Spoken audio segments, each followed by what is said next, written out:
Welcome to Soup Crafts. I am Soup, and today we're going to open day number 3 of our 12 Days of Christmas from Gina K Designs. This is a little but chunky envelope. Let's see what we've got.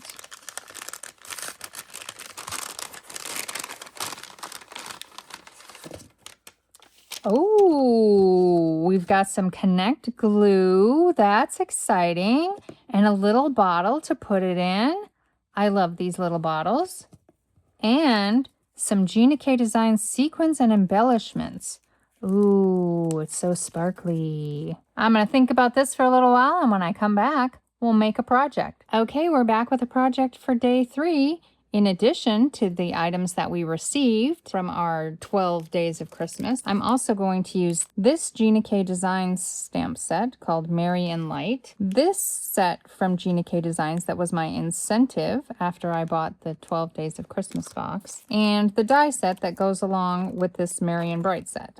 I'm going to start today off by filling up my glue bottle with my new Gina K Connect glue. So I will take off the lid to both of my bottles. And how I like to fill these is I squeeze it a little bit to get some of that air out. And then I'll just start squeezing this glue in there. On the 3rd day of Christmas, my true love gave to me 3 French hens. These 3 gifts are traditionally said to represent the 3 theological virtues: faith, hope, and charity, or love. This is the key symbolic meaning given to the hens in the famous catechism theory of the song, connecting the fun lyric to foundational spiritual principles. Now I'm going to take all of the snowflakes from this set and stamp them onto this smooth white cardstock with some distress embossing ink. These are brand new stamps, so I want to get them conditioned really well. And I find my hand does a pretty good job of that. Now I'll just check to make sure that it's not sticking, and it's not.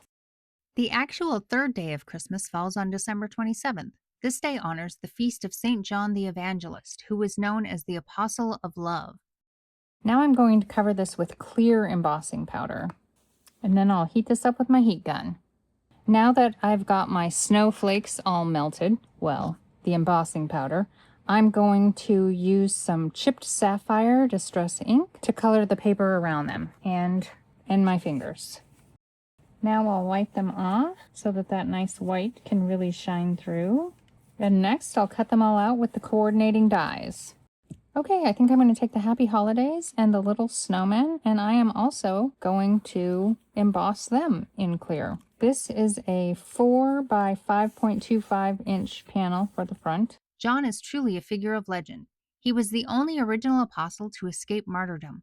Tradition claims that during the reign of Emperor Domitian, John was thrown into a vat of boiling oil. Okay, I'm taking my clear powder and I'm just going to dump that on there. Hopefully this is on there good. Hopefully I did a good enough job of stamping it on there.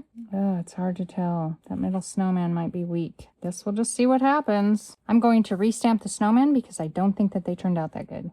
I will spare you the snowman drama, as those did not work out, and I ended up not using them at all.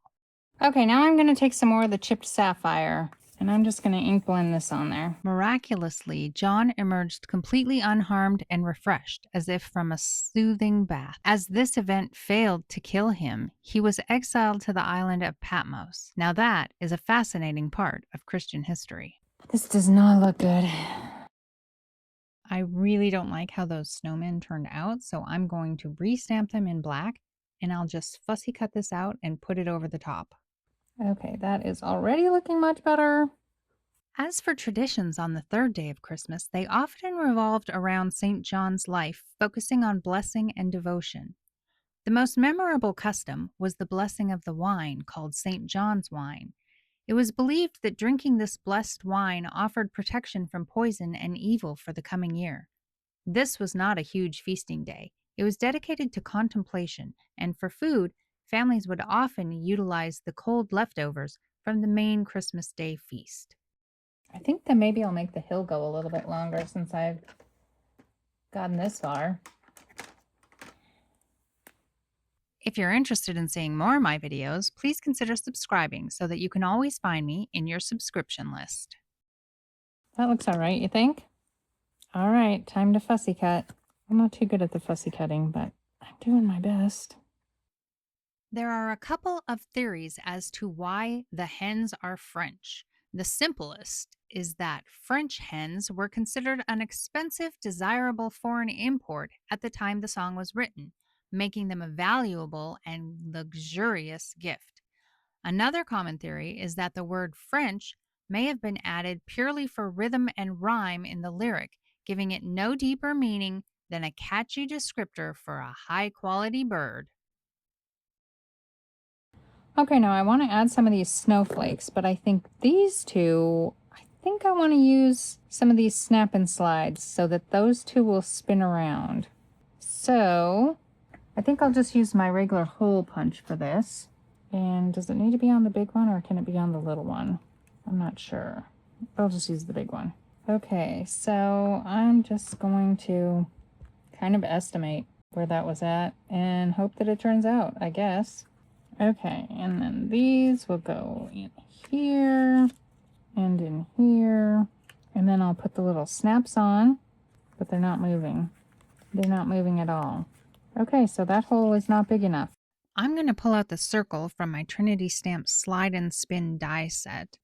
My understanding is that this set was made specifically to work with these snap and slides, so it's going to work perfectly, I'm sure of it.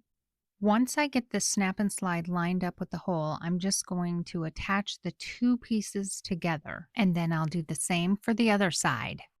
Now I'm going to put some glue dots on these snap and slides so that I can attach the snowflakes. If you're enjoying this video or find inspiration in this project, please let me know by tapping that thumbs up icon. I'll use my Gina K Connect glue to glue down all of the rest of the snowflakes. I think I might pop these guys up with some thin foam. Tell me in the comments, did you already know the story about St. John the Evangelist and the vat of oil? Okay, and then these will spin around.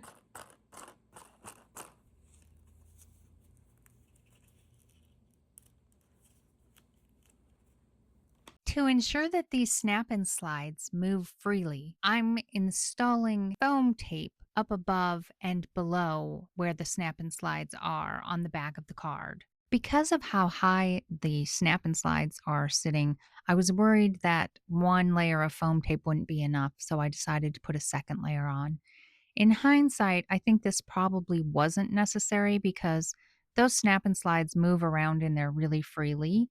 And so I think that it would just have been fine with just the one layer. Now I'm going to add a strip of foam tape across the top and the bottom of the card. And it's finally time to put this front panel on the card base. Phew! Between the double stamped snowman and those tiny punched holes, this card was a bit of a battle. I almost gave up. Now I'm adding a bit of liquid glue to give myself some wiggle room while I do my best to get this panel centered on the front of the card base. Thankfully, that Trinity Stamp slide and spin die became my absolute snowflake hero, rescuing the entire interactive movement. If you can relate to a project fighting back, let me know in the comments, or simply throw a little encouragement my way by tapping that thumbs up icon. And you can snag that Trinity Stamps hero die using my new affiliate link below. Okay, I think that's mostly straight. These can spin around pretty well. Yeah, and they're not really running into this because they're taller. Okay, and now we got to put some of these sequins on. This is a little tray that I got from Sandy Ledoux. Now, these sequins are very cupped, and some of them look a little bit like little flowers, but I think they'll still go okay, like in the center there. I like it. And I'm just going to use my little wax. And I am definitely going to use Gina's glue for this. And I'm just going to put a little dot in the center of each one of these snowflakes. Okay, so we've got two spinning snowflakes. Well, there were some trials and tribulations, but I did get it done. I haven't done an inside for it yet. Okay, I think I'm going to put wishing you a holiday season filled with love. And as sometimes happens when I use the Misty, my paper shifted. Of course it did. Okay, and that looks terrible. We'll just turn that over and try again. Success! Remember, I'm just going to take a couple of snowflakes. I got one from the snowman and one from the other one. And I'm going to do some second stamping. I'm going to go ahead and glue this on using my new Gina K Connect glue. And that's going to finish up my interactive It's Flakey card for day 3. I think it's perfectly fitting that we made this project for the Three French Hens. I had my 3 little snowmen on the front, and I also had my own little trinity of crafting errors. First, the embossed snowmen debacle. Second, the failed holes that were too small. And third, the inside sentiment that I had to restamp. If you want to know how I'm going to eliminate that last problem, check out this video. But hey, if at first you don't succeed, craft, craft, and craft again. I appreciate you sticking with me through the fixes and the historical facts. Thanks for watching. Bye.